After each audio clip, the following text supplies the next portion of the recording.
I'd like to call the Finance Committee meeting to order on Monday, March 9th, 2026 at 2:02 PM. Roll call, Berto here, White here. Blaskowitz here. and Housen and Warfel are excused. Is there a motion to approve the agenda as presented? I'll make that motion. Motion by White, I'll second it. second by Laskowitz, all in favor? Aye. Motion carried. Is there a motion to approve the meeting minutes from February 23rd, 2026 as presented? I have on page 2, line 36, it said sale is described as senior activity at Liberty. It's senior advocacy for independent living.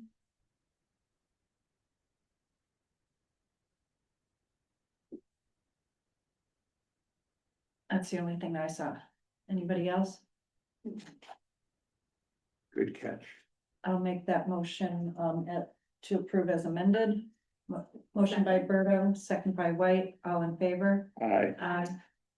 Motion carried.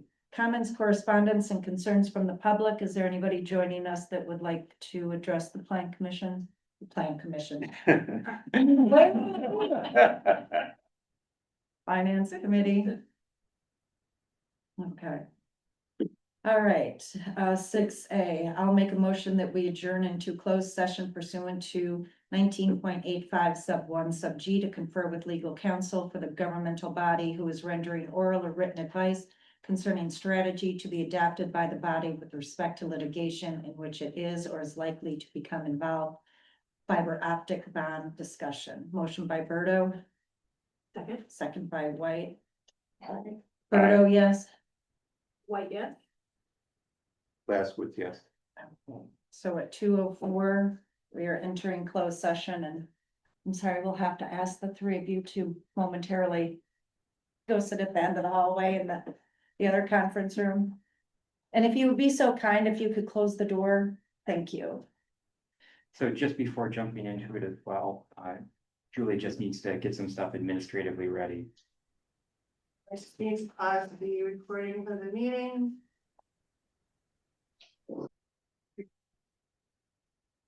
Okay, at 2:44, I would like to return to open session. Motion by Berto, Second. second by White. Berto, yes. White, yes. Blaskowitz, yes. All right, we will now move on to 7A Municipal Reimbursement Fund Proposed Parks Project. All right, so this is for the Municipal Reimbursement Fund, which is provided through the Door County Tourism Zone Commission. Each year they provide reimbursements to municipalities that participate within the program. And that for this upcoming year, they have reimbursed the village for a little bit over $42,000. It can be used specifically for purposes related to tourism development and promotion. And that the village has the opportunity to allocate the funds for specific projects that were unfinished within previous years. So Eric identified two different projects that would fit within this allocated amount. One would be for the tree planting project, and one would be for the historical signage. Both the cost estimates are identified as part of the staff report.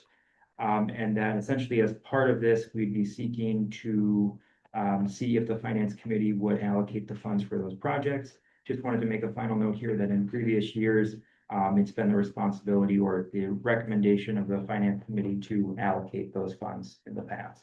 So keeping with that practice, I wanted to bring it forward to the Finance Committee. So why is it so low? We went from 51 to 52 to 65. I am not sure why it is so low. I mean, it's based off of the room tax collections. I mean, is this the final number? Do we have? Here is the final number. So I tried to reach out to the County Tourism Zone Commission and double check why it's low. No response were given. So, I mean, they just not responding. But it's probably based on previous year room tax revenue collected. So that been went down. I think it was that much lower. But The situation with municipal reimbursement funds, they bill us first. They Right. Send us invoice, we pay that invoice with Door County Tourism Zone Commission, and then Door County Destination give us the same amount back, so it's, So are these numbers? Is this $42,000 based on 25 or 24? I'm assuming based on 25. Because normally. I can't imagine that they have all those numbers done by March. So I question if it was,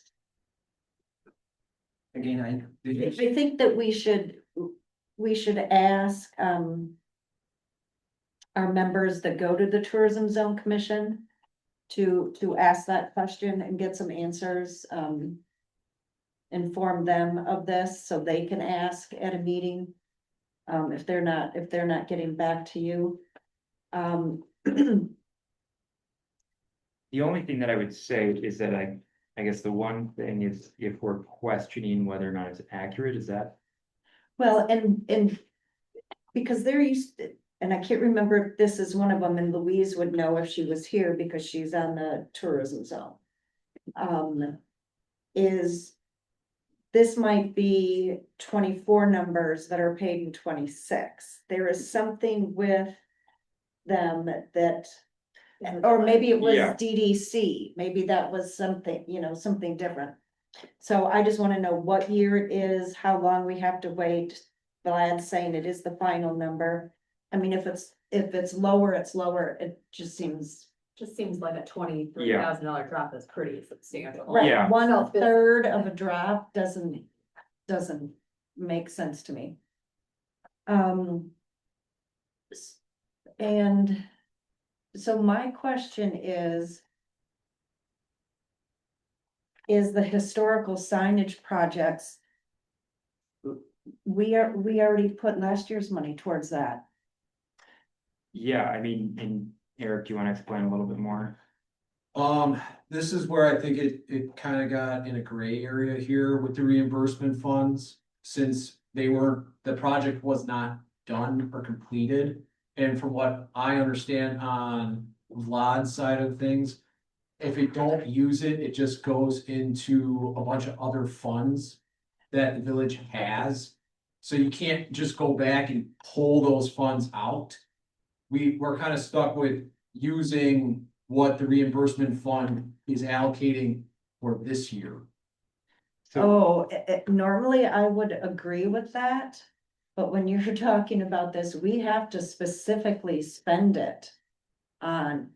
It can't just go into the undesignated balance fund or the general fund. We have to use it for that. That was And we my don't use understanding. last year's money. That's for what that. Julie was kind of telling me, but as I was going through this process with Vlad, I rely on him, it's because he controls SA. He's like, well, why don't we just start this all anew and, straighten it out, because I think there was some confusion on where that money for the last 2 years had gone to. And where we go and retrieve it. Because to be all honest, I mean, the gazebo, stone counter and bench project should have been done in 24 when we did the light pillar, and that was supposed to be used off that reimbursement fund. But we're just getting to the point where we gotta start over again and get those estimates. And now we probably won't have enough of the reimbursement fund to get that project done this year anyways. With the initial estimate coming in 18,000 from Frankie. Okay. So this is how I see it. We need to go back multiple years. Since this started, make sure that what those reimbursement funds were those projects completed? If not, what was that dollar amount that we made a motion to approve them for?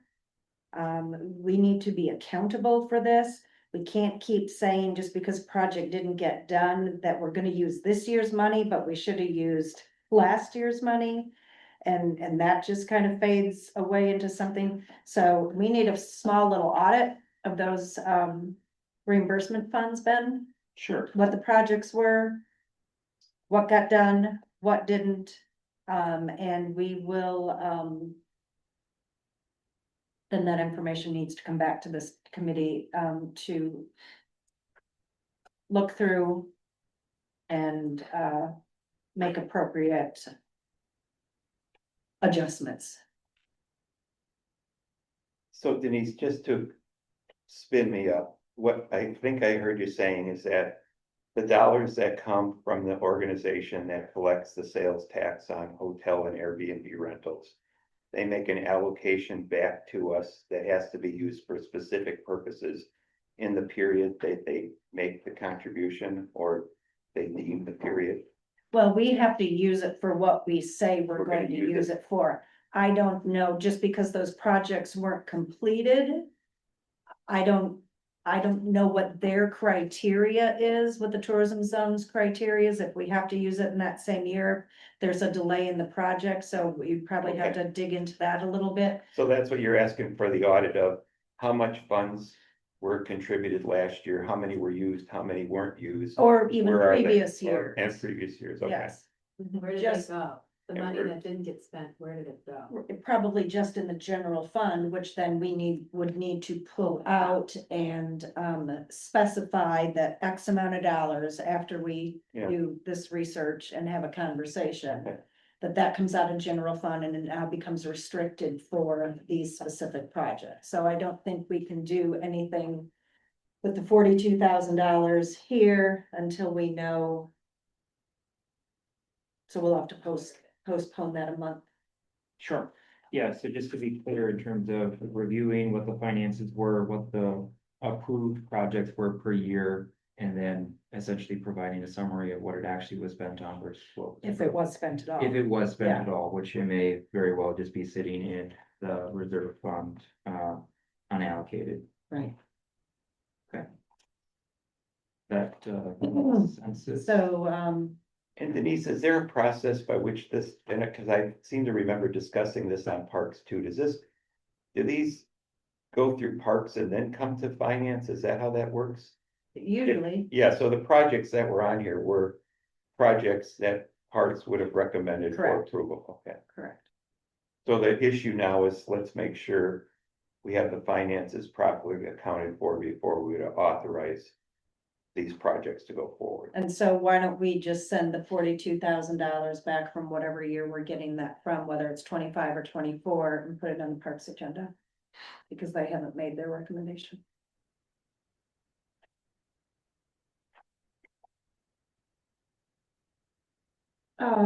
Motion by Berto to postpone to a later date. Second, Motion by Berto, second by Laskowitz, all in favor? I, Aye. I said I. Oh, I didn't hear you, I'm sorry, motion carried. Okay. On to tax incremental financing TIP assistant policy. Ben? All right, so as part of the last meeting, it was not the last meeting, as part of the March 9th finance meeting. Village staff was directed to draft a tax incremental financing policy, based on the different examples that were provided. Village staff did, provide a draft policy as part of this process. I would like to say it is a very standard policy, utilizes some different components of various policies that were identified throughout this process. And that what I would ask from a staff perspective is just an opportunity to review or to provide any context for anything that's included in the policy. And also state that this is also an opportunity for the finance committee to enhance and provide specificity to the village specific items that should be addressed as part of this policy. So I'd like to say this is the baseline, and that if there's any opportunity for increasing it. Sorry, Nick, you can't close the door. Is there, I think we're in closed session. Sorry. So I can either go through and I can identify specific portions that there's questions on, or I can also provide a more broad overview of the policy if that's. Well, we've all read it. Yep, that's exactly why. Right, and we've read all the the ones from last month. Questions? Well, I have several comments, maybe suggested changes. And that's why we're here. Yep. And these are all open for other comments. I think first off, it's a good first draft, so thank you to you and the staff for getting this done and getting it done quickly. I may not understand this correctly, excuse me. But if we look at traditional loan provision, that's an area, I think we say the village may provide financing in the form of a loan, may include. What page are you on? Page 16, Okay. page 4 of the policy, Thank you. 8B. Okay. Thank you. The village may provide financing in the form of a loan, may include non-interest loans with principal forgiveness. I guess I want to note, this is kind of inherently risky and it concerns me. The village, if the village does this, you effectively provide direct subsidies that are funded by taxpayers, and not just the increment is the concern. So there may be another way to either incorporate this or we change just to pay as you go or loans. I think the language that's suggested is loans secured solely by the increment. Because the way we have it written now, you don't want to shift financial risk to the village. You want to make sure that we have a solid repayment methodology, and we don't want principal forgiveness to become a disguised grant, which would make this outside of state statutes.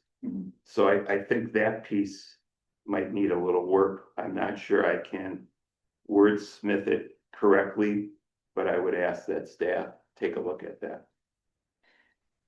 And I can see where you're coming from a policy perspective, from a allowability standpoint. And essentially it is something that is allowable as part of the loan to provide a lessening or to forgive a portion of the principal. So I guess in terms of a perspective, we can include it.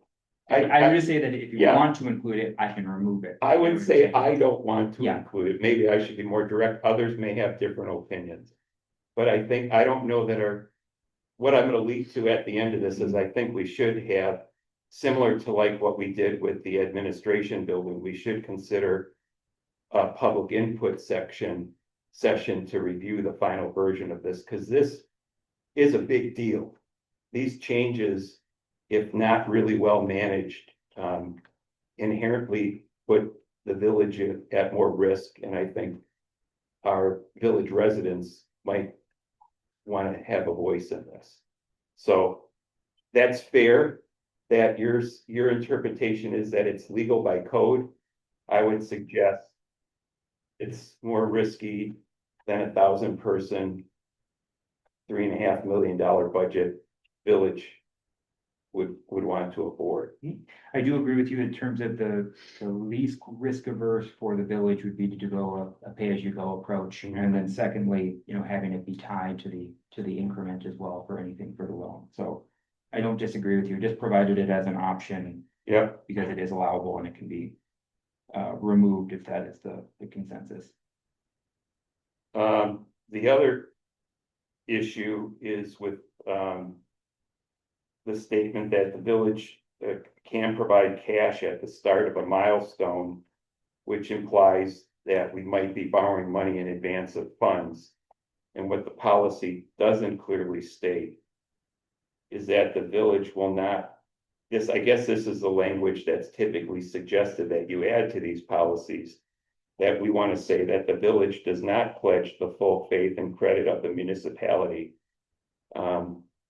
For us, that's important because these loans and projects could become a very large percentage of our operating budget. So I think we should check with Randy on this. He probably would encourage us to put protected language in a couple of spots inside this document. Yes, and I mean, as part of this, it's kind of a baseline of what the objectives are for a policy perspective, but I would recommend prior to any way Yeah. adoption that it would have some legal review. Good. The next one, which we talked a lot about in the last meeting, which I've spent a lot of time looking at, is the but-for test language. I'm wondering if ours may be a little too flexible. Because it doesn't require an independent gap analysis. So there's a couple things going on with that but-for test. You're basically trying to spread the needle, or excuse me, put the thread through the needle head. In that, if the project can happen without assistance, it doesn't qualify, or it shouldn't qualify for an incentive. That's state statute.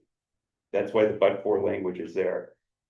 If the developer can't pass certain documented legal, or excuse me, fiscal hurdles in terms of financial viability, experience, and risk, they also would not qualify, because that's the reason for, the but-for. So this is probably where we have the most exposure if we don't really nail this. You're gonna get some people that say we didn't give them the money and we should have, we played favorites, or vice versa. This but-for language should be written in a way that really protects us.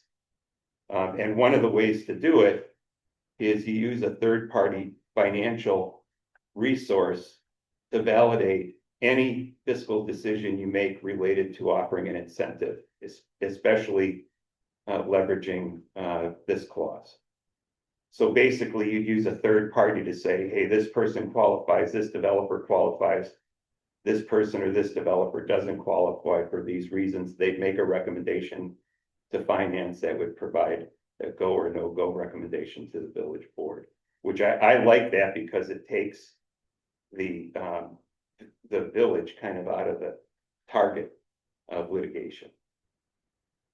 And we're just saying for the but-for test, or for the review of the application and its You eligibility? can do both. I was saying it specifically related to but-for, but you could do it, it probably would make sense and be fair if you do it on the application right up front, because that's where you put in the requirements. Again, in the developer qualification piece, I think we ought to have minimum experience documented somehow, use other policy examples in the state, financial strength metrics. And then I thought we talked about an equity contribution minimum the last time we were together, but did we not include it here? What do you mean by, Well, the developer has to, pony up equity equal to what the incentive is provided by.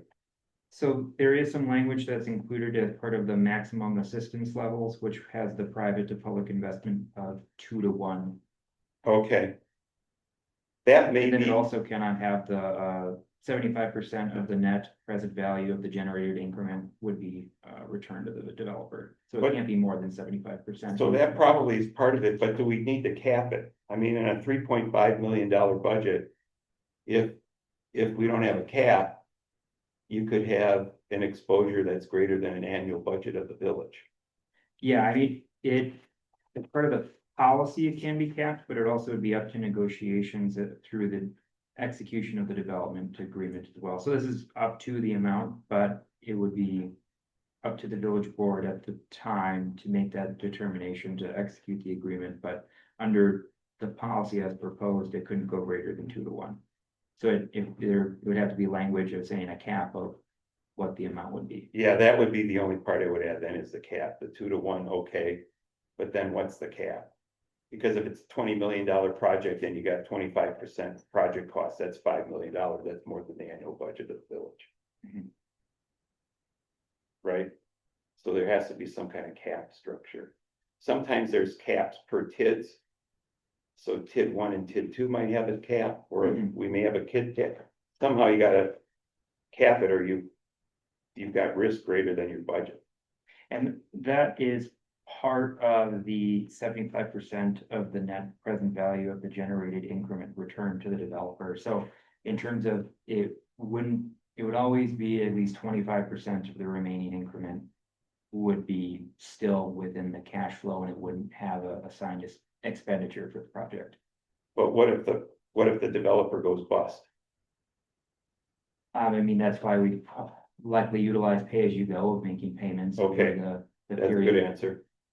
I mean, in any case, it'd be recommended to, no matter what, use pay-as-you-go. There are certain circumstances where it might be beneficial to take on the risk if there is the reward that would follow, but the safest option is always going to be pay-as-you-go, and if the contractor went belly up, their payments wouldn't be made, the developer's agreement would be terminated, and there wouldn't be any more losses, and there still would potentially be some increment that be generated from whatever improvement was made. But again, Ben, I still go back to this, without some sort of cap or limit, you really do have some exposure. Examples other communities in Wisconsin are using is a minimum of a 1.25 to 1.5, 1.5 of a debt coverage ratio for each project. Mhm. And I think that's the revenue from the TIF by the debt expense of the TIF or the subset of the TIF. Right, I think our total village ratio, what is like 1.7? So, It depends how you look, so. well, I'm just using the calculation the state provides, it's pretty simple. But according to Bear, what we calculated, it's 4.8. Yeah, I'm not buying that because the state calculation is, they basically look at the incremental revenue, or they basically look at the increment. And they divide it by the specific debt related to the tip. And that's what 4.8 is. Well, how can it be? Because you and I just reviewed those numbers and it was 1.7. That's what you can come up with, and so Justin and I calculated it's 4.8.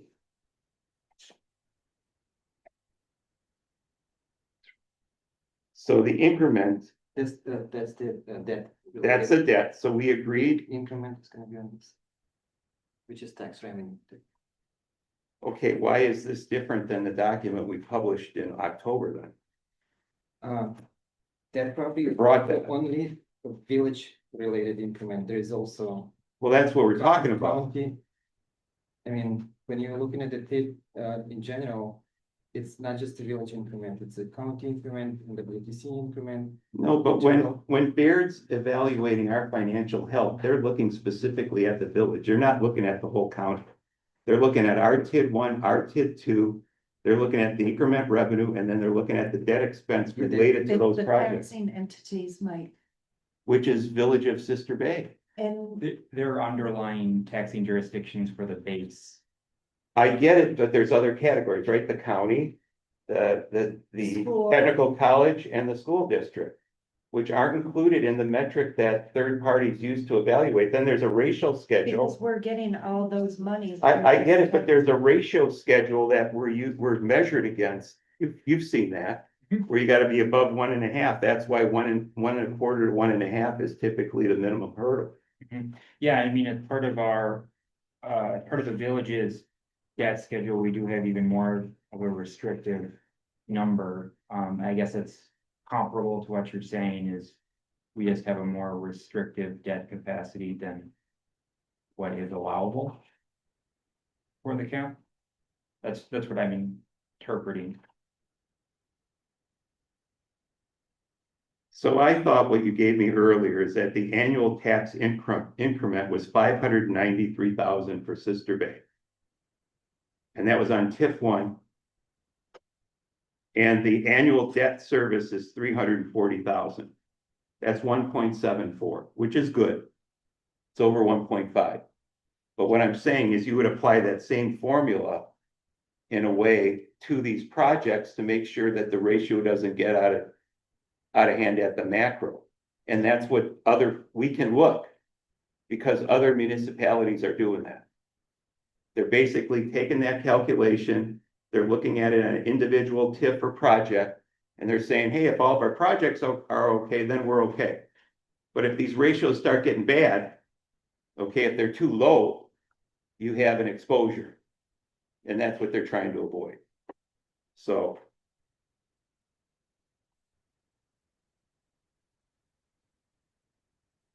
That's a question. I feel like it maybe relates to what you're talking about. When, okay, so assume we've got our TIF policy and someone comes to us and they're like, we would like to ask for $1 million in TIF funds.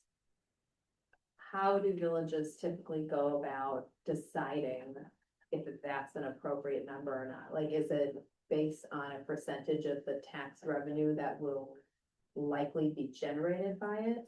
Yeah, Do we know how it's typically, like, how do you calculate what number is really appropriate, not just what they're asking? yeah. So I mean, as part of this, let's just say that the policy is formalized and we have all the different criteria that are going to be utilized for it. Staff would then, from an administrative perspective, generate an application sheet that would be utilized for the purpose of evaluation, that would include all of the different criteria that have been formalized as part of this policy. When we're collecting information, we're talking about what the project is estimated to be in terms of total assessed cost. So when we're looking at it, we'd want to collect all the information that's identified as part of this policy. So we would want to collect, let me just quick get to the application here. We'd want the project description, site plan, the detailed development, budget, and pro forma. So with and without use of TID assistance, what they're utilizing for the source of funding, things like that. That'd provide a clear picture of what the total project cost would be and what the assessed value is. When we're looking at it, we're looking at what the base value is versus what the improvements would be. And that improvements, depending on when they would occur, would fit within the cash flow and how much increment would be generated throughout the lifespan of the project. And that typically only a portion of the increment would be provided to the developer. So it would be appropriate to say no more than 75% of the increment generated from this project would go to the developer, which you can say if they started, over the lifespan of the TID. Let's just say they cut it early where it's 15 years, where you can do 15 years, the increment's going to be generated. They get 15 years worth of increment that could be developed. That's one thing. You can generate how much would be actually provided as part of the project. And that's typically what the standard is. So if we're talking about it from a cap perspective, that'd be another layer to it, is there'd be no more than this value applied to it for the course of the project. Okay, I didn't know if this ratio number that you were talking about helps to determine what that how much ratio is money for, would be approved. what the ratio is used for is for outsiders that are looking at our bonding. They don't just look at your bond rating, they look at the underlying metrics. And they typically like to look at that ratio to make sure that you're healthy, and they're looking for ratios over 1.5. But my understanding is, and Vlad is disputing this, is they look at it specifically at the village or the entity that would do the bonding. Vlad believes they're also looking at it at the county level, which our number is different. I'm not sure how, but I believe him. So that it's just a safety marker. Okay, So you wouldn't want to, if you're doing the projections, you wouldn't want to go above that point. Or taking it out. But otherwise, when we're talking about it, if we're allocating it per project, you can attribute what the anticipated value would be for that specific project, and then assigning what the increment would be generated based on the assessment value, when the village would be receiving funds for it, and how much is left in the life of the TID. So if it starts early, there's going to be more years to generate increment. Whereas if it starts later on, there's only going to be a few years, and there might not be as much benefit for providing a greater benefit. okay, and then so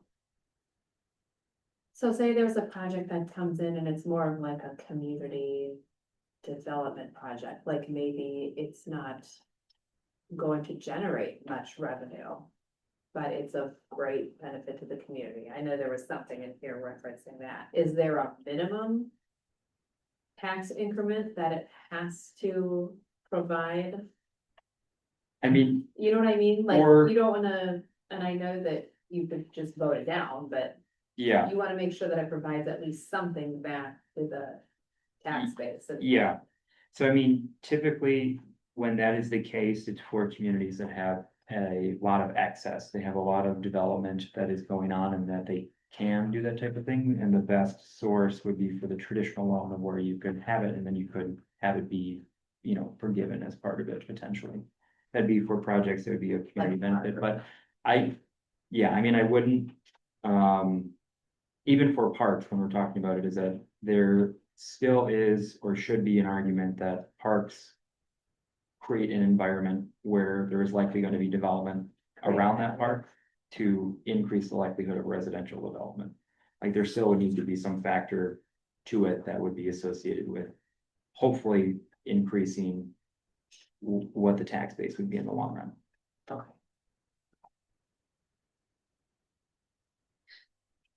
So.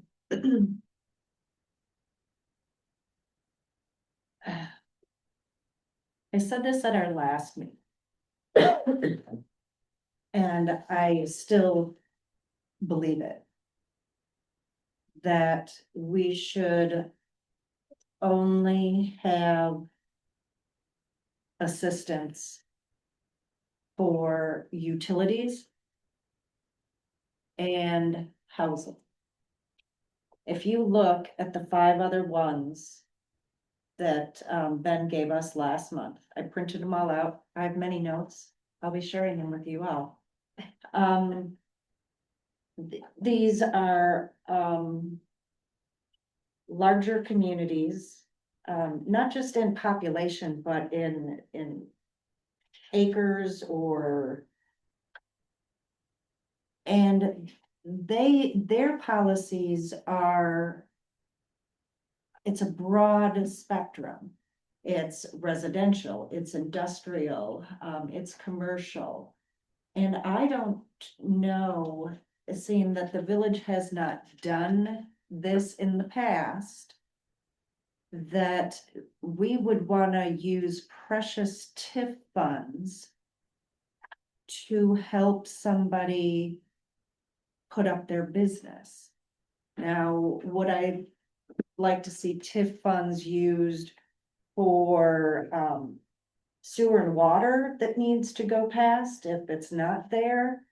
That if we eventually, you know, we're gonna have a total loop system or many loops in the village, I think that's pertinent and worthy of TIF funds. But I do not deem it worthy for what a lot of the other communities that are larger than this use them for.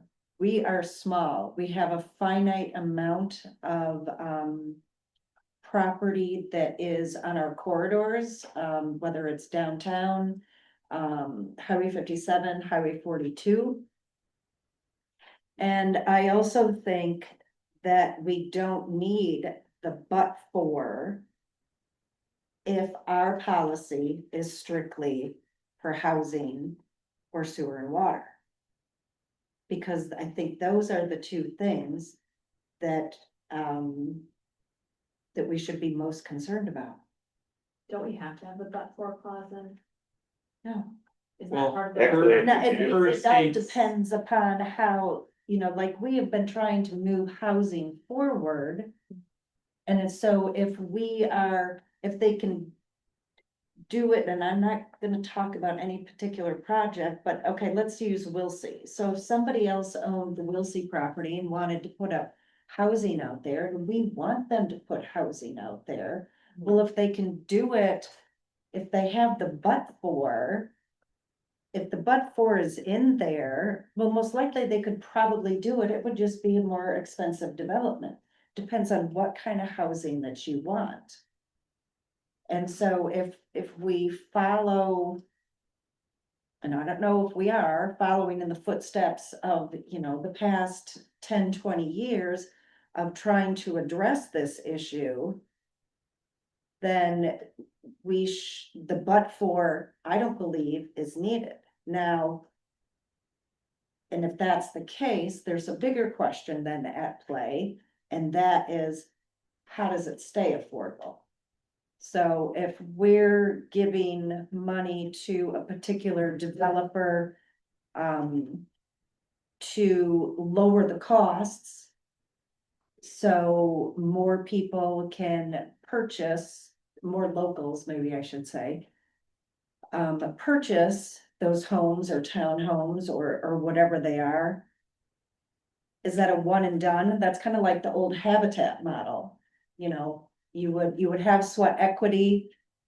People would volunteer, they would build the house. But when they sold it, it just went for open market So and it kind of went away. Ben, can we even use the tip for housing?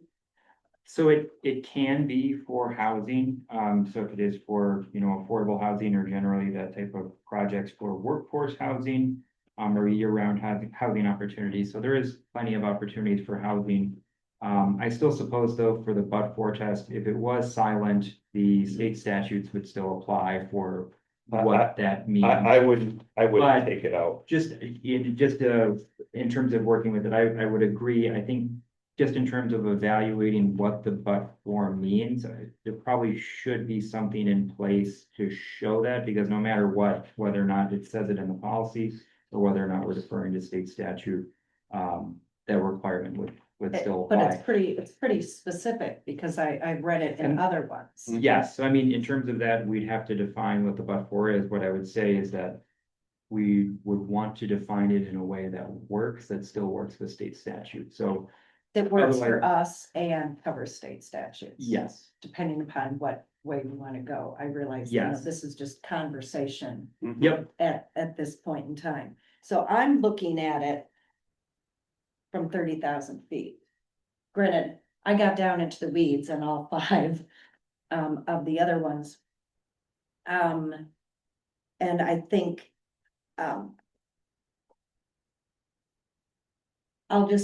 I'll say this first. I really liked Oregon's policy. Not what was in it per se, but the layout. It really looks professional compared to all the other ones.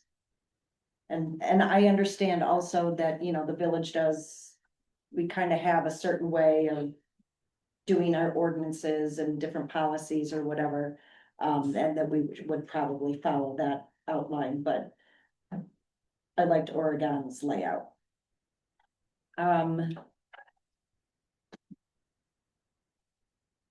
I don't.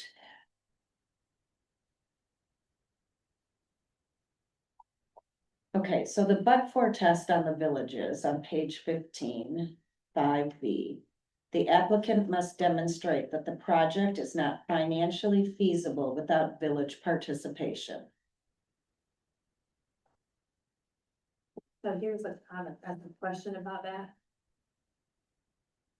I'm gonna use them as an example because their project is right, we've been presented with, it, right?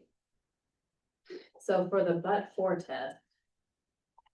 What, you can't say they can't complete the project but for the funds from this, because they've said that they can. However, what if they said, we can't sell homes at an affordable price, but for the TIF money? Is there a way to define? Cause in the definition in the state statute, affordable housing is 30% of the person that's come, and there's all that. Does that have to apply to what they consider affordable housing? it would depend as part of the development agreement, what the terms would be to define what the outcomes are. So Or what we the- could decide what affordable housing is, it wouldn't have to be based on the 30% of someone's income. So it depends whether or not state statute would be cited as part of it, because there is a specific definition that would be attributed, but if the village's development agreement superseded that definition by providing other criteria for evaluating it, well, it's still saying that it's affordable housing, then yes. What I would say is that during the regular life of the term, you can do that. But during the end of the life of the term, if there was an affordable housing extension, it would have to go by the state statute version of what it is. If that makes sense. So Maybe like, the end of the. and maybe it's, so there, for a TID, that once, if the TID is successful, meaning that it makes money at the end of the cash flow, there is an opportunity to extend the TID for affordable housing projects, and that's a state statute affordable housing projects. So, for example, when we're talking about the Habitat for Humanity, many communities partner with Habitat for Humanity for utilizing that last bit of funding to put in housing for that project, but it needs to meet the specific criteria. And Habitat for Humanity is already good at administering that criteria for other projects. But if we're talking about it during the life of the term, we can Regular. say that as part of the development. But it would, the affordable housing would be a different definition than what the state would utilize. Okay. But that's a little bit different than what we're talking about for the but-for test. Is ultimately be the responsibility of the policy to define what that means, and without speaking to it, it would be ambiguous as part of it. Because for the most part, when we're talking about it, it's that it would not be financially feasible in order to do it, housing project or not, or any other project. It just would be, is it that the project could, would it occur but for these funds being in place to Which assist the then project? brings up my next point is, so we had Eagle Mechanical extend the line on 57. And they paid for it as part of their total cost of their project. And then we have, I don't know how many there are lots until you get to a couple single family homes, and then the vet, Northwoods, and then the vet.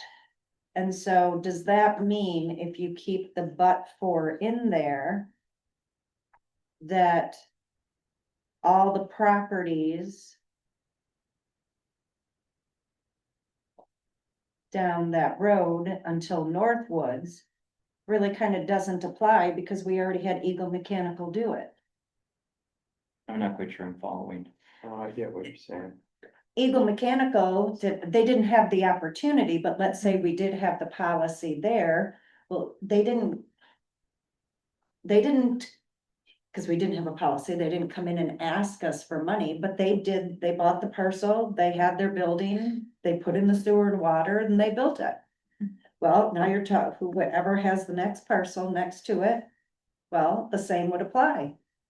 You own the property, you have however many linear feet, you extend it. So projects can be done all over. Mhm. That but for doesn't, that they would never get any money. It just means that their project is more expensive. And how bad do they want to do it? What kind of rate of return do they want? Etc. That's why if you focus it only on housing and sewer and water extension or utilities or maybe roads or trails or something like that, depending upon how that would all shake out, But I guess that's same. it principle. opens it up more to getting assistance and also helping the village get all their loops in.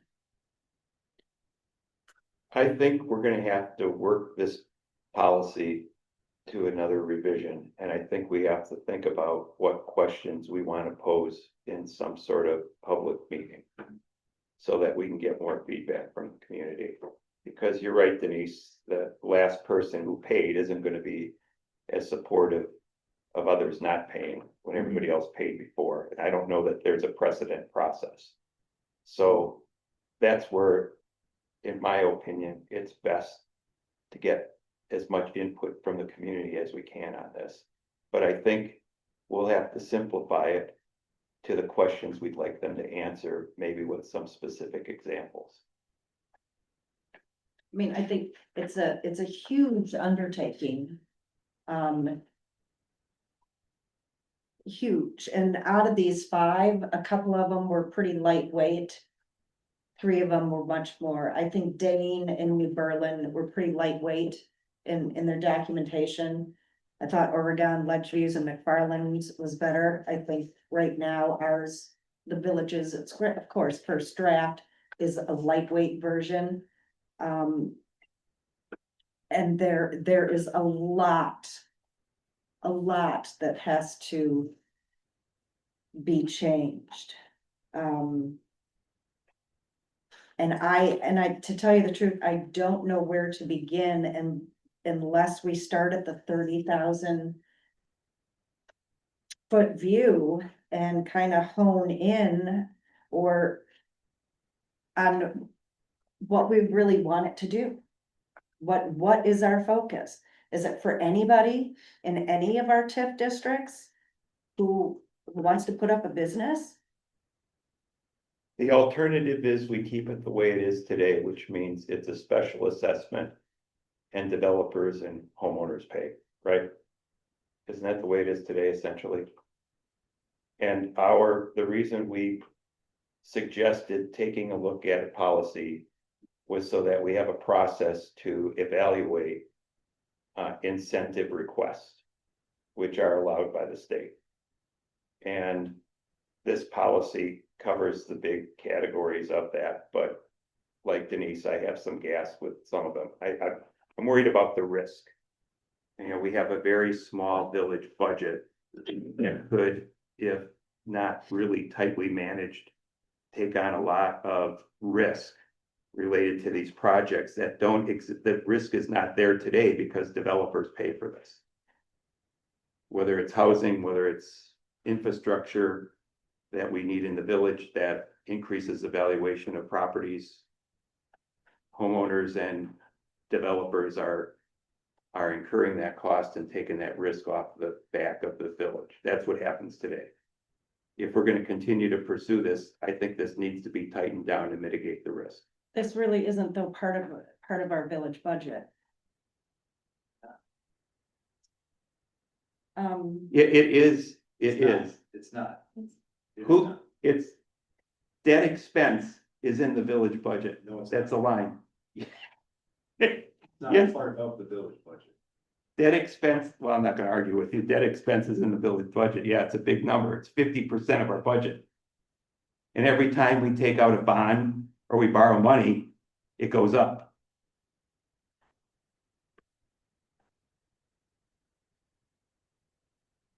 Just to take a break here, and Paul? Yes. Okay. So I've been told that you've been dealing with TIFs for a really long time. You know them inside and out. Plenty different budgets. And so I guess as somebody who can be an expert to us as we start having these conversations, if there are some things that you would like to share with us. Well, first of all, I wouldn't say I'm. Could you move a little closer so that we could all hear you better? First off, I would say I'm an expert, but I. Well, you know more than we do. Yes, because I. You can sit if you like. I worked through a TIF district, tax, tax increment incentives at Michigan, Luxembourg, several projects in Sturgeon Bay. And so basically what I have to do when I meet with these municipalities, we have to lay out what we want to do. There's a site plan, kind of, I looked down your list that you had and it's pretty close.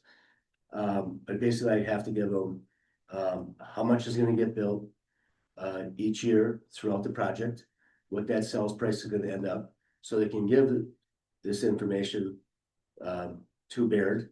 And most of them, to limit the risk of any municipality, they're gonna wanna do it pay as you go. Now we have, and when we originally started out in Michigan started out, they were gonna do upfront. But then once they realized what the money they have to borrow to pay for the infrastructure or the tax incentive, then they lowered it down a lot because, you know, they're taking out a lot of risk and they had to pay a lot of interest. And they don't know if anything's ever gonna get built, right? So that's not a smart thing for a municipality. So most of the municipalities are gonna do pay as you go. I do have one in Sturgeon Bay two in Sturgeon Bay that they're doing some upfront and some pay as you go. But again, it's all done through the whole, with Baird. They look at the information we give them, the amount of sales prices per year. And then based on the sales price per year and the length of the TID. So if you got a TID district that is like a 20-year TID and 8 years already used up, you got 18 years left. Well, you got that much time to be able to pay X amount of dollars back. So if it's all pay as you go. If it's all pay as you go, this village is not really at any risk. Because they're not gonna pay anything out unless they collect the tax increment and they give a certain percentage back. Michigan's actually paying 95% back. They're keeping 5% for their administrative fees, and they're giving 95% back for the life of the TID, which is 20 years. Up to a guaranteed price of a cap of, in that case, it was like $2.7 million. If what's being built creates more tax increment above 2.7, it's not paid back. That's the maximum number that Michigan will pay back to the development we're doing there. And that's in like 6 in Colorado in Sturgeon Bay. It's they're doing part up front and part pay as you go. But again, the cap is like 1.1 million based off of the other. Now, in the tax increment or policy or the developers agreement, they're actually, if there's any of it paid up front, there's also a thing tied to the developers have to pay a certain amount of money in taxes, whether it's built or not, because that way they're eliminating their risk, right? So if let's just say they said they're gonna have $10 million built by year 3, if that's not there when it comes time to that next year, they have to pay taxes on whether that $10 million is there or not. So We do have that in our development agreements. Pardon? We do have that in our development agreements to make sure that Okay. things move But along. basically, if you do pay as you go, and we would certainly, honestly, I'm just being honest, if I was in any municipality board and looking out for municipalities, so they have at least amount of risk, you do pay as you go. And you'd have Baird figure out based on what, because if we don't ever develop anything, we're not getting paid anything, right? It's that simple. So if you say, you figure out what we need, we're gonna ask for a request. And I guess in this case, it was like $2.7 million. And that was to try and get it so that it was more affordable for the working families in Sister Bay. If it doesn't, it's gonna become a project probably for second home buyers again, vacationers and stuff like that. It's not gonna do anything for your local people here. It's just not. Because it's the cost of everything for infrastructure, roads, sewer, water, curb, gutter, and buildings are just, there's no way of getting something down there unless the developers get some amount of money back. I can tell you that prior to 10 years ago, in Sturgeon Bay, they had a different council, and they were asking like, what's a developer gonna do to allow them to build in their municipality? That's not the way it is today. They're progressive. They're trying to get development in their area, and they're really good about tax increment, and they try and figure out a way to make it work for as much as they can based on what Bear tells them, and most of it's going to be pay as you go, so that you're really not at a risk, because if nothing ever gets built, you don't have to pay any taxes back, so it's not in your budget. It's only what comes from the additional tax money that's being generated. That's what you're getting back. You're not taking anything out of your budget. Right. Because you're not borrowing anything. So that's kind of how it works, but you gotta get Barrett involved. You gotta get them to be part of the solution here, or you're never gonna do anything. And I was just getting ready to say, I'm leaving, because where this is going, I can see this not gonna happen. They gotta decide if they wanna do the project and for second home vacationers and things like that. You're not gonna do anything to help the people here in Sister Bay. So, you gotta get Barrett involved, in my opinion. You gotta take a sample, take our sample. Have Barrett show you what happens through it as pay as you go, where you don't have any risk, and you're only paying back on the tax increment that you're generating, if we build something. If we don't build nothing, we put the sewer and water in, we don't build anything, I feel bad for them, because, you know, they're not gonna be around very long. You know, but it's gotta happen, and before we would start anything, I recommend to them, they get a certain amount of pre-sales, so that you know something's gonna get built, so we know we can get some tax increment back. And make this whole thing work and try and help the people in this community that wanna live here. You know, and that's where Sturgeon Bay is, even Mishicot. Mishicot was all over that, you know, they never did one before, that was the very first one. And they got Baird involved, and Baird helped them work through and how to set it up and what the rules are and guidelines are. It's all pay as you go. They're getting 5% of whatever tax increments that gets built there. Over the 20 years of the TID up to, and then anytime it's over $2.75 million, then they're getting 100% of their tax increment, because when it's in the TID, you don't have to pay it to the county or to the schools or anybody. You first have to do that after the length of the TID. So anyway, Are these all positive projects at the end of the tip, or are any of them do any of them start off with gap projections? they all start off with gaps. If So gaps at the end of the tip term, not at the end, no. so they're all positive. They're all positive, yes, absolutely. No developer is not gonna do anything if they're not gonna make something at the end of the day. Nobody's doing it for free, nobody's doing it for a hobby. I wouldn't do it, you wouldn't do it, nobody would do it, right? So they have to make something for their risk that they're taking. But a lot of them are gaps up front until they get the amount of money from the TIF. So, you know, and then they have the money that, you know, makes it worthwhile for them to do the project. So, with the communities that you have dealt with, are they just broad and they encompass anything, any kind of project? Where I'm kind of proposing something for housing and infrastructure only. so this, I'm not gonna be able to answer 100% because I know that, and I'm not positive those, I can find this out for you if you want me to. No. But there's a certain percentage, if you went with Baird, they'd tell you this, because they know the rule. There's a certain amount of it in a TIF district that has to be like for, let's say, multifamily. 8-unit buildings, whatever. And a certain percent of it could be for like a single family home. You can't have all single family in the TIF district. I'm not sure if you're agreeing with me or not. Yep, there is a certain percentage, so 35% rule. Yeah, so you hit it on there. So then the TIF, if in the TIF district that is in there for the Devley property, there would have to be some of that TIF district would have to be, in my opinion, some multifamily in order for that to be single family homes. Somebody, you'd have to get theirs, you know, they would have to look at the whole TIF district, see what's in the TIF district, and then once they see how much of it is multifamily, whatever, then a certain amount will be, in order to meet the criteria of a TIF district, you gotta have that balance in percentages. Just wanted to make a note, not saying anything wrong with what you're saying, just adding to, Baird did provide a TID overview services proposal as part of it, which would be as part of the, for April meeting, that could be covered as part of it, and then later on, they'd be providing a TID overview 101 session in terms of an education.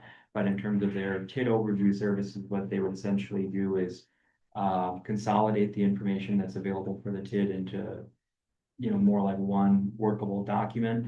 And that if we did end up going the route where there was a third party, including Baird, that would be reviewing it, they would have all the information included as part of that TID overview.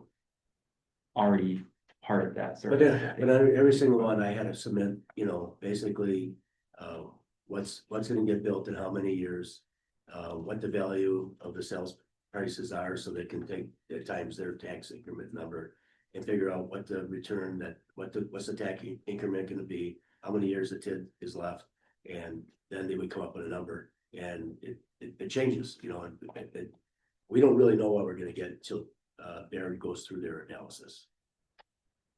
We can ask for something, but that doesn't mean we're gonna get it. Yeah. We're gonna get something, And also as and part of all that, based on, and then it all is based on how much we're gonna get, based on if municipality does part upfront. And they have to borrow some money and they gotta pay the interest out of it, out of the TIF, not out of your budget. You know, type thing. Or if it's all pay as you go, there's way less risk, so they're willing to give more back because they don't have any cost to I run. just wanna stop you on that. That tip dollars, if we have to borrow, it impacts the tax levy in the village. There's a direct linkage. It's caused us gas here before. So I'm not arguing with what you're No, I'm not saying. gonna argue That's, with you. that's utilities. All I'm saying is that That is the not, TIF number, we get a credit back from the TIF that impacts the debt expense line. So it's not as if it doesn't touch us. That's the thing I don't like. I mean, but TIFs do it's impact, not levied for. correct. You are correct. It's not in the operational levy. You are correct. it would be for a essentially a revenue bond with tax incremental financing. as Correct. The source. Which is a little bit different than what the general obligation for the. It is, but it still is a responsibility of the village. But if it's for utilities, that's on the sewer, that's on the enterprise fund. Still is our responsibility. The debt expense that we have on the marina, the utilities and the TIF still show up in our overall debt expense line of 1.75 million. Right, but. Yeah, it has to show there because it's all the entities within the Right, village. that's all but I'm saying. But it's, so even though it's included as part of the debt, so I mean, the marina, for example, they're paying for it with user fees, so even though it's. I get that, I Yeah. get the enterprise example, but let me give you another example. The marina and the water wastewater utility can't do anything without board approval. Right, they can't spend any money without board approval. It's all managed by the village and the village absorbs the risk. Mhm. If there's a lawsuit, if there's any kind of issue, the village absorbs all that risk. That's all I'm saying. Yeah, So I do think it would help if you worked with Derek and did a sample one. You use this one as a guinea pig, whatever. And just so you can really hear and see, and he can explain the whole process of it and what the rules all are and, you know, and so on and so forth. But that's the first thing I would do. Do you have any advice for us as we move forward having this conversation? Yeah, I think to help, with this, first off, I read, the documentation for your procedure on or policy of the TIF. And in general, I haven't read other ones. I'll be honest, I haven't. But I can just say from working with the different municipalities for so long that you're going to, pretty much what's going through on the guidelines there, it's pretty much what I have to do with any of the other municipalities. So I would say it's very close to the way they operate and the guidelines they follow, because that's the things I have to do in order to bring to them, in order for them to tell us and get the information to Baird, so Baird can run their analysis and then tell us what can work and what can't work. But it really comes down, we have to submit a certain amount of information. Right. It gets to Baird. Baird does their analysis and then they tell us what can work. But from a municipality, yeah, pay as you go is by far the safest, because unless something gets built, you're not paying anything. So when I've talked about in the past, some different projects that the village, whether it was the Shoals, which is the HUD housing. And we helped them out, I can't remember how many hundreds of thousands of dollars for infrastructure up there. The county also helped them with infrastructure.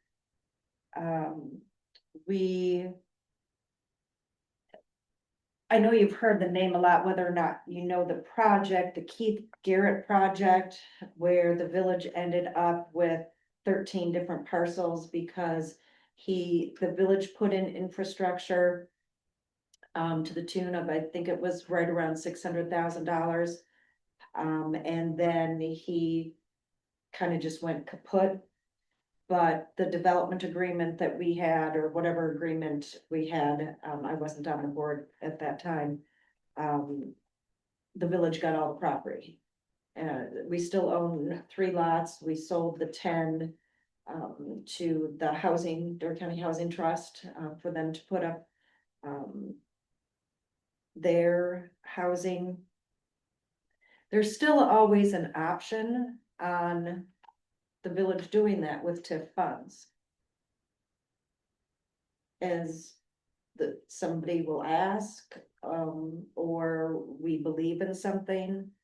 And if it's in, we can just give the money out of the pot. Or we can go through the policy that we're starting to do now. There's different ways to skin the cat depending upon what our intended goal is. Can Paul explain Fish Creek? If Paul would like to, but can I take her question first? Sorry, it's more of a comment and then a question. Comment is, I know you were saying you were getting discouraged by the conversation up here and thought you were gonna walk out at one point. I think what I would say is everybody, this is the first time we've really been approached, this finance committee anyways. We've never had to write a TIF policy before. It takes, everything in government is slow, and I used to think that was silly. It's not silly, it really does. Like when you originally had brought the question up to the board, I was an immediate no off the top of my head, just not knowing all the information. But I'll tell you, since then, I've talked to multiple other developers. I understand why it works the way it works and why it can be very beneficial. I'm just saying, you have to give us a little bit of time to work through that and know that I may be I'm in the finance industry, but that doesn't mean I've ever done municipal TIF district finance before. So we're all kind of learning as we go too. So don't be discouraged. This is just kind of how the process works out when there is no process in place. So I'm like, we are doing. I know, the it's best we can. frustrating at times. Yes, I get really, that. and I can see that, but I even was talking to another construction company today who has had firsthand examples of doing something like this in Port Washington, where a set of condos got built and it was a huge success, and they got tons of money back in tax revenue. And then they weren't given that option because they were a big developer and the town thought they didn't need any more, and they ended up tabling that project completely. And so then the Port Washington didn't get any tax revenue from that because they did. So I understand that. We don't look at it.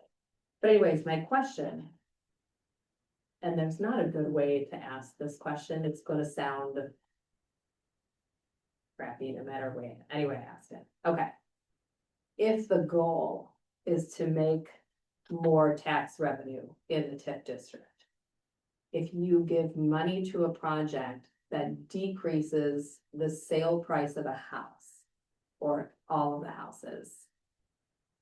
If my home is valued at $300,000 instead of $400,000 because it was made more affordable, I'm still only taxed then on the lower price, not the higher price. I don't think so. So it's Or not- where are you taxed on what it's Assessed worth, there. not what it's sold for? it's based on the assessed value. Yeah, So what's the difference though? So a fair market value is what somebody is willing to pay.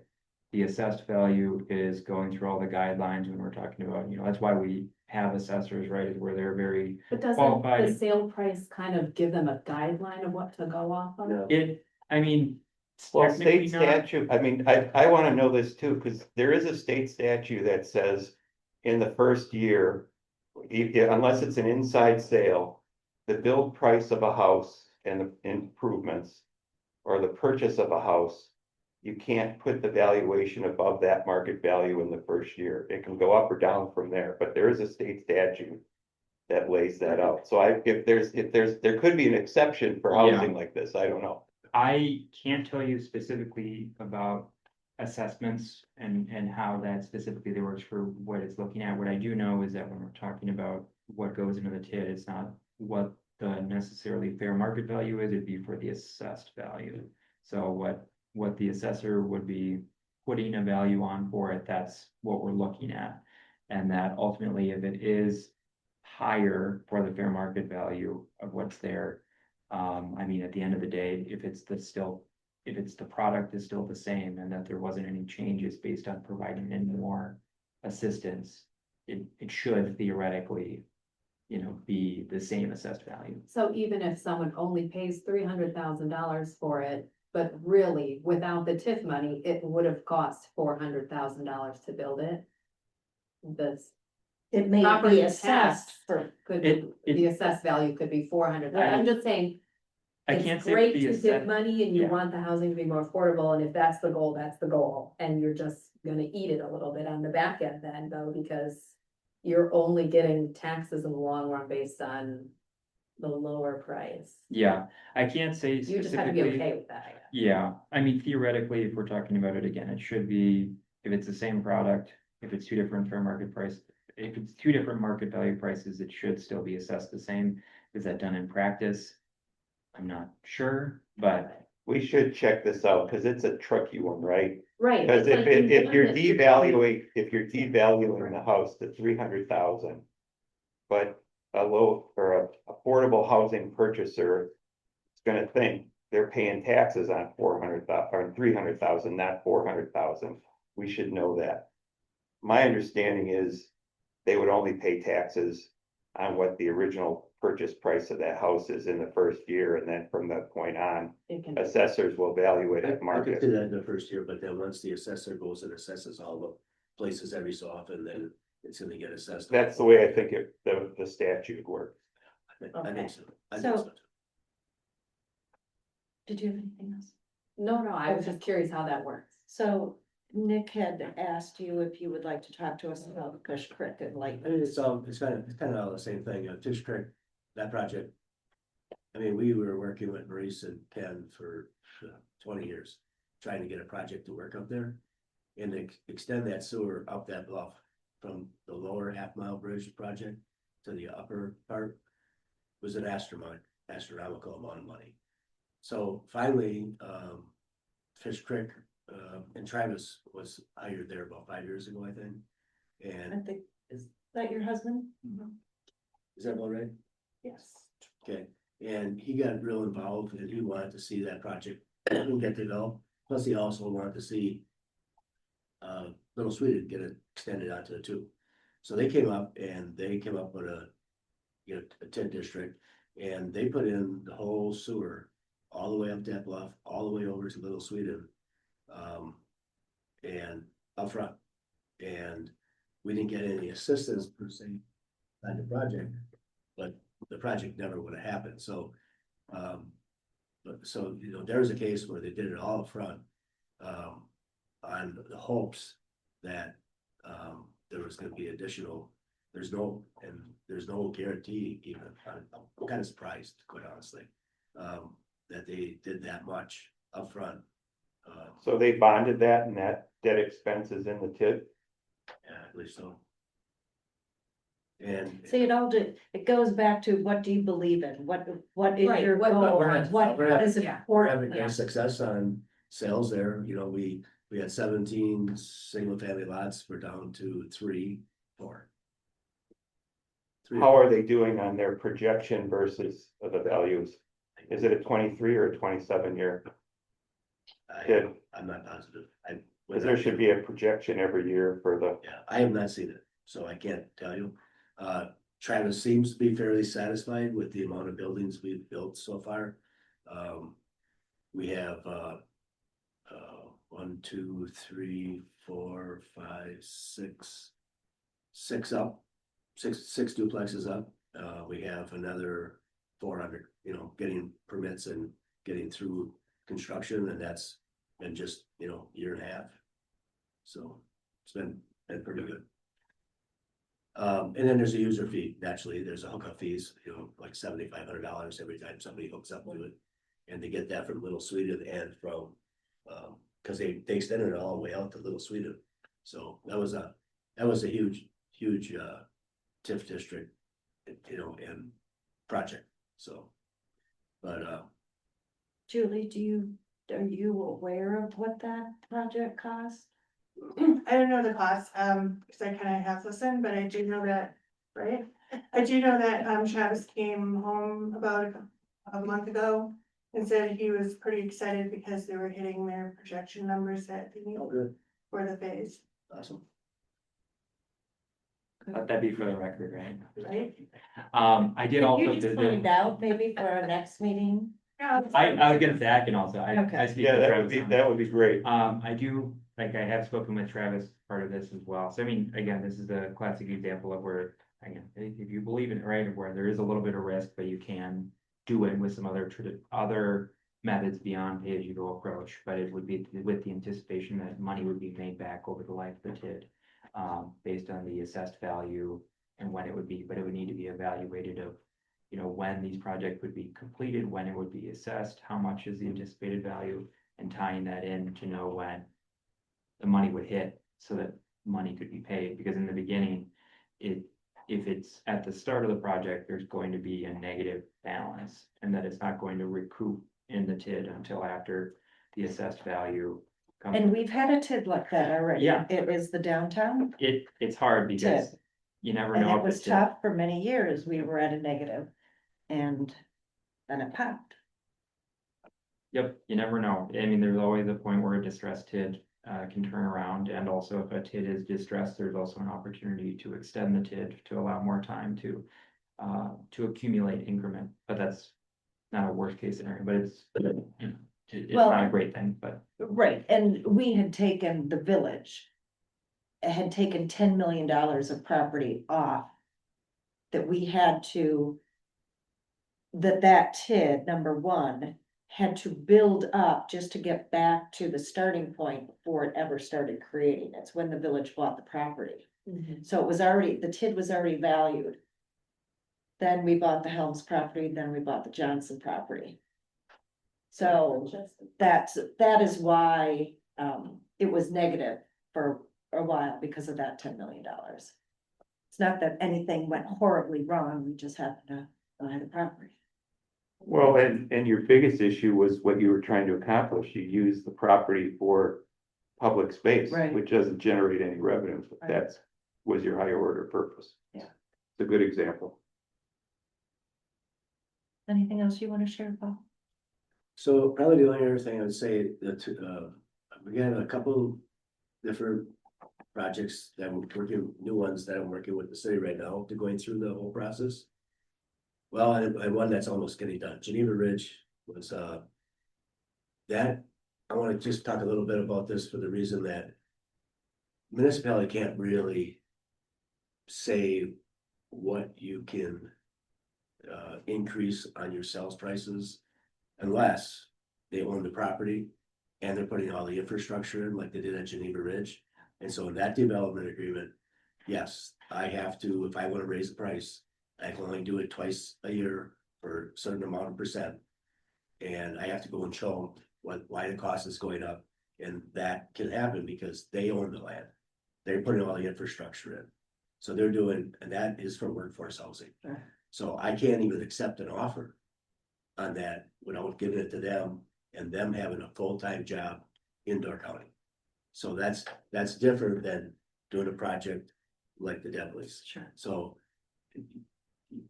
they own the property, you know, and they're asking for assistance, so they can try and do the right thing and try and make things more affordable for the people that work in the community. But that's different than if you find out that there was a control where they can have this municipality has a say on what they can raise at price. They own the property. There's another one over by on the same side of town, the village, it's just Sturgeon Bay owns the property. They want, because we're almost done in about 2 years, we're gonna have 28 workforce houses sold to people that work in Door County. We're working on another one right now. Again, they have the land, they're gonna put in the infrastructure and they'll have the same controls on. But then we have another one where they own the property and they can't do that. Right. So anyway, so Just want to let you know that that's not. Yeah, something that's- aware of that. I know that we can do that on the Wilsey property. I know with the 10 lots that we gave to the housing trust, that it's a land trust and they're. Yeah, That whoever owns those homes, can only, if they choose to sell it, can only make a certain percentage every single year.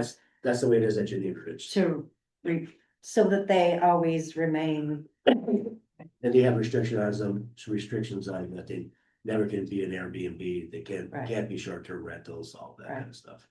Trying to keep it from people buying them for investment and turning them into Airbnbs, that would be horrible. Okay. So. But yeah, that's about it, so Thank you. do you have anything else for me, feel free to reach out to me anytime.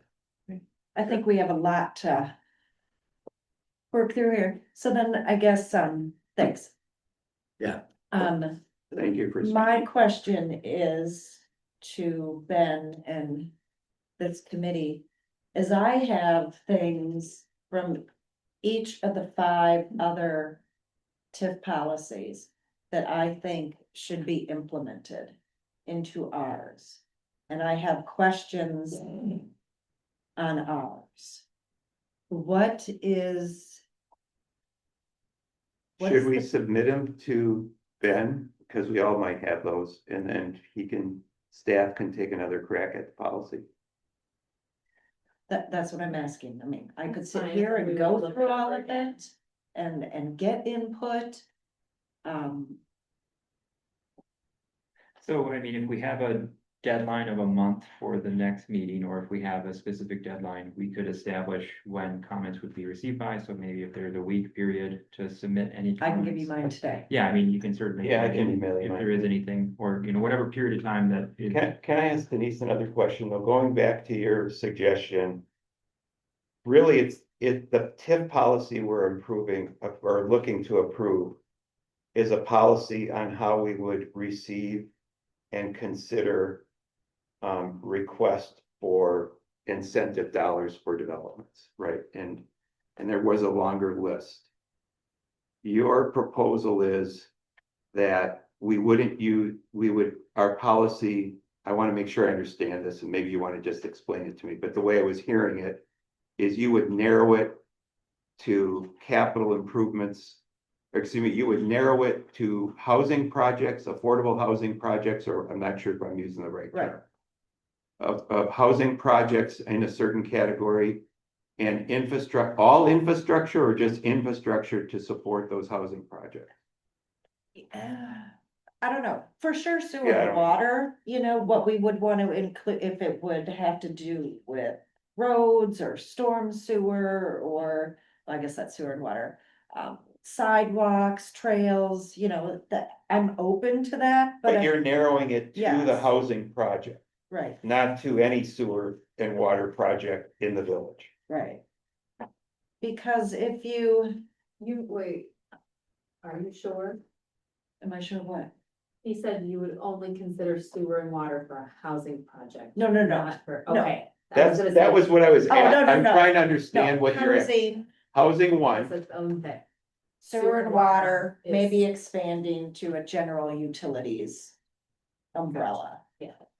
Because on page 16, it just says eligible costs, and this is on the villages one, so just to help you understand where I'm focusing. So obviously, A, public infrastructure, streets, utilities, stormwater, sidewalks. B, site preparation and grading. Why? I think those are just part of the Wisconsin. yeah, they're in the state statute. Demolition, that's questionable and Yeah. at some point in time can get back to that, not even at today's meeting. If there's a house fall. Property acquisition or assembly, my answer to that is no. Professional services, engineering, legal, planning, my answer is no. Cash grants under a development agreement, pay as you go preferred, possibly depending upon what it is. But I mean, and that's even a short list. On the 5 other ones that we had, there were a couple of them that had huge lists of you know, everything that TIF money could be used for, and I just don't think that we should be offsetting somebody's business plans. Yeah, I like your suggestion that we narrow the scope, and I generally, from what I heard here, I would agree with those Okay, limitations. I think we ought to make sure we can do that. And I want to make sure I go back and look at it again, but I get, that was helpful. Thank you for explaining that. and I do think in a couple of them, you know, they did talk about, and I left it in here on ours in my notes, about remediation, that, you know, if there's just, as we go down Highway, 57, we have a county shop that sits out there with salt. What's in of the soil? What's in the, you know, that could be a remediation site or properties around it. So I think that was an important one that we kind of keep in for a site that might come along that could have some real issues that might be the only way to ever build on it or do something with it other than just leave it sit because it cost prohibitive. You thought of something? Yeah, I would like to just make a comment and ask, tell you, where we're kind of at. And so, naturally we have the approvals. We're working through the financing and getting that pretty close. So Are you talking about the current Devley project? Yes. Just for clarification in the record. Yes, I'd like to talk about the Devlin project. So basically, we're getting to the point, we'd like to do something. But it makes a big difference if we're gonna be eligible for the TIF district based on Baird's analysis. Whether, and then how much and so forth to see what we can do for sales services. Cause we don't wanna try selling something now. And then all of a sudden we get some TIF dollars. How do we go lower the prices? We can't do that. So I was wondering if there's such a conversation that you can have and try and come up with some rough goal. I mean, just so you know, our process, this committee has to get to the point where we have a policy we can recommend to the board. And then it goes to the board for consideration. So this is probably not an overnight thing. No, I understand it's not overnight, but are we talking 2 months, 3 months, 6 months, a year? We'd like to have some kind of guidelines so we know what to do. So you know what you're dealing So with if there's with your anything stuff. kind of So if, between the different groups. right, if we're gonna give Ben our suggestions on what needs to be included from different things. And Baird is going to, They are gonna propose, TID overview services, which might be helpful. and is it gonna be based on what the Devleys are asking for, or just? Well, as part of it, it's just providing a summary of everything that is included within both TIDs and essentially providing more administration services than they're currently doing. And then as part of that, there could be a request to include that, the services for the TID, and as part of the TID assistance application, just wanted to make a note, as part of policies as well, the cost for any professional services is typically on the developer, so if there is a fee that's associated with Baird to review the policy, oftentimes it is something that it's the applicant's burden. So. And if there's any chance that you could talk about it and try and figure out some kind of a timetable, it would just help us be able to make a decision on what we do. So we're not sitting in limbo. I leave in the 20th of April. I would imagine that we will have one more, I will be part of one more finance meeting in April. My best guess is July. That's a guess. I don't know if that works for you. If it doesn't, but I'm trying to, We'll have to talk about it and see. yeah. So, Are there gonna, just to be fair to these guys? I mean, isn't there an expectation that they're gonna have to provide financial information? I mean, as part of this, if we were to take what the bare bones of the policy was, then yes, in most cases, in order to determine the but-for and the financial feasibility, including what the assistance might be. Yeah, we would Yeah, need I to do mean, that. I'm assuming that would come from I'm not sure if that would be port side or from the property owners or some combination of the two. Yep, so I mean, we would need the developer pro forma, yeah, the financing gaps if that's identified. The site infrastructure, environmental developer costs, so it would all need to be outlined and provided, even if we did do this coinciding with Baird. We'd still need a lot of the The information. reason I bring that up is because, let's say Denise is accurate and it's in July. At least you can't say we waited till July to tell you that there's a laundry list of. I know we have to do that. I've done this for every project. Okay, And it's already done, so. It's Okay. done, it was done for the 26th of January. Okay. It was my understanding that we would be in front of Adam with the village administrator by February, early February. Yes. But anyway, so July, Okay. Thank you. thank you for that. thank you. So just for staff guidance, it would be for, by the next meeting, that would be established as the next item to collect input and to summarize it and make revisions that align with the input. I'm gonna try and modify my revisions to be closer to Denise's suggestions, so. If we're narrowing the scope. And I have a comment that related to something outside that scope, I'm gonna take it out of my notes, so I'll skinny down the notes that I provide to you. Okay. So I can interpret when that is, but I guess I would just need the target date for the next meeting. A month from, Yeah, I'm gonna be gone for.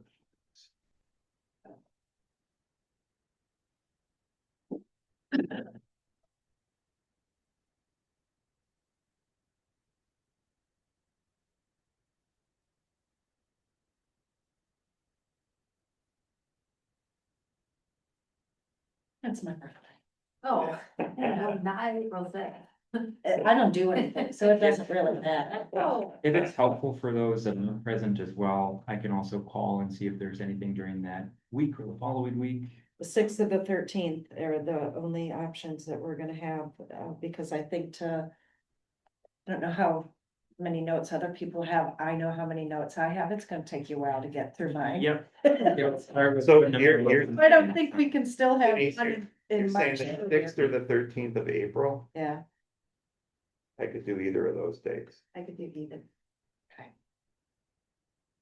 13th might actually even be easier if it's possible, but I'll make either one happen. And And we it's can add typically your at 2 birthday. o'clock, That doesn't matter. 2 o'clock. Well, it's up to you guys. Um, I'm here. Is it, I'm flexible. because we'll be going through this, plus Baird is here, is it possible to meet at 1? Yeah, earlier is better. Yeah, I'm okay with that. Okay, One. let's do 1 o'clock then. On which day? Either one, Still whichever like one is You, chosen. you might have to talk So, to I mean- Louise and Andy to make sure. Yeah, we can check. I mean, at least it sounds like there is a forum at the very least, but we can call following the meeting. Or at least send them notification to see if they are able to attend. But yes, we would need to check with Barrett to make sure that they have the TID overview. They initially anticipated sometime like around April 22nd, is when they had anticipated. No, well, they'll something. have to hurry up. So yeah, we can contact them and see if they're available to attend the meeting, at that time. I have a question. If Baird is already going to be meeting, I know we do not have an official TIF policy in place, obviously. If they've already have all of that data ready for that project, could they fill out a standard TIF application so we could see what those numbers look like? Baird run those numbers for us and bring them to that same meeting? I mean, the only thing is that it might need revisions later on. Okay, And it depends on the criteria of the application and what they're reviewing. So not saying that it isn't a bad idea. I think with the information should be evaluated on a high level, but I think it depends on the specifics of how much is going to be implemented from the policy. So, and this is Okay. TID 2. Right, TID 2 we're talking, right? The Beverly project is in TID 2. Yes, that So- would be, yeah. And there, do we have to modify anything else in the TID? If we were to provide some sort of incentive? for So, housing in this TID? so, And then the other question is, how many housing projects could you do in the TID that we would, I mean, that goes to the cap, I suppose. yep, yeah, I mean, it's the 35% when we're talking about it for, Okay.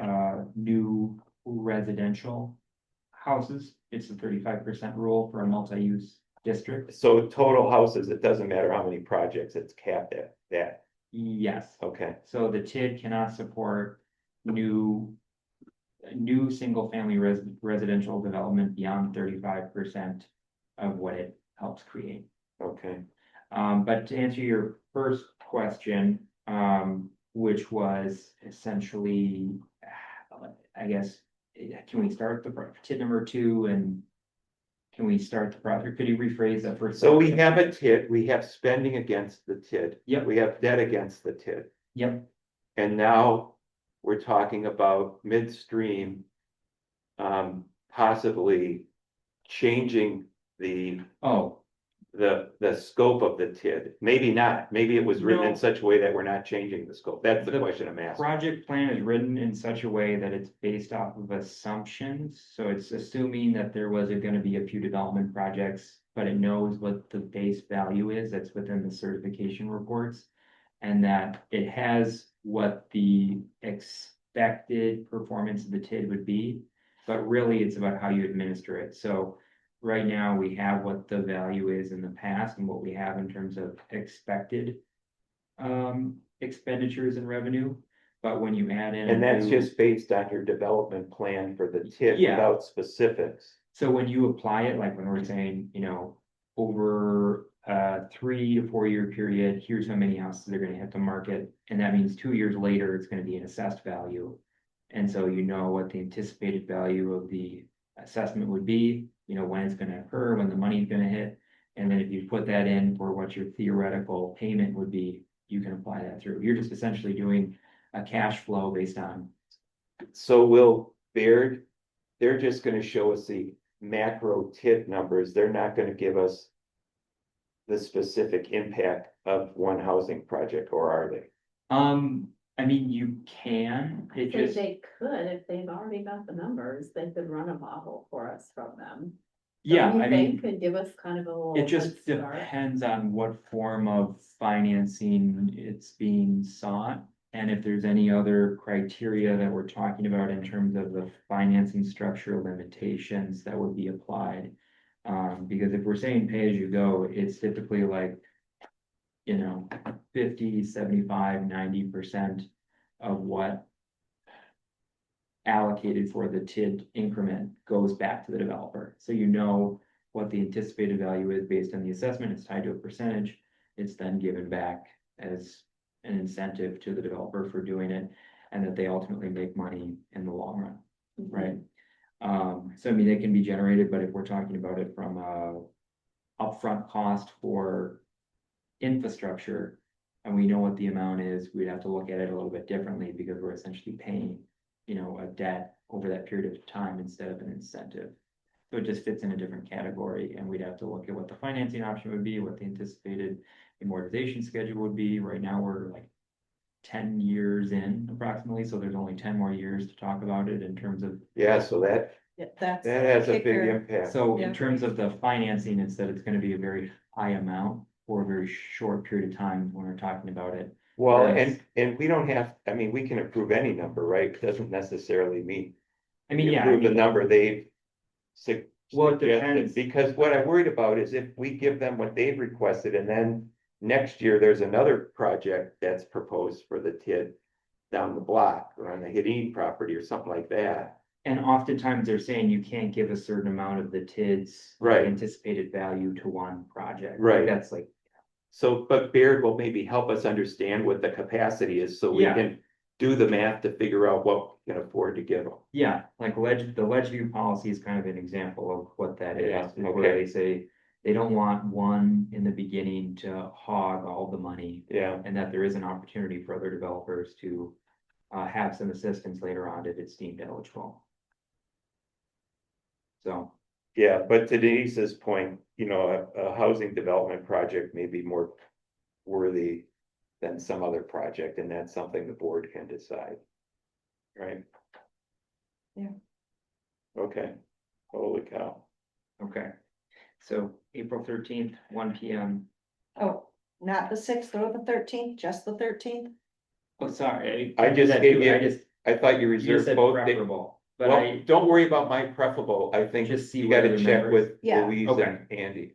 then I will make a note. of Yeah, I'll make either one work. Ben, let's ask, Justin right away. it. Yep. We can do that right away tomorrow. Finance, 1 P.M. question mark on both days. Either day, block it off. Is it Justin who's gonna do that? Justin and, Amber, Adam is no longer with the. Yeah, I knew that. Yeah. Amber, I'm sorry. the Amber, accountant? Jennifer, Oh, the Barry, from Barry. I do apologize. Yeah, no problem. Okay, if there's nothing else, is there a motion to adjourn at 4:27? So moved. Motion by Laskowitz, Okay. second by White, all in favor? Aye, Aye. Motion carried. thank you. Thank you. But if it's either day, does a week sound good generally to get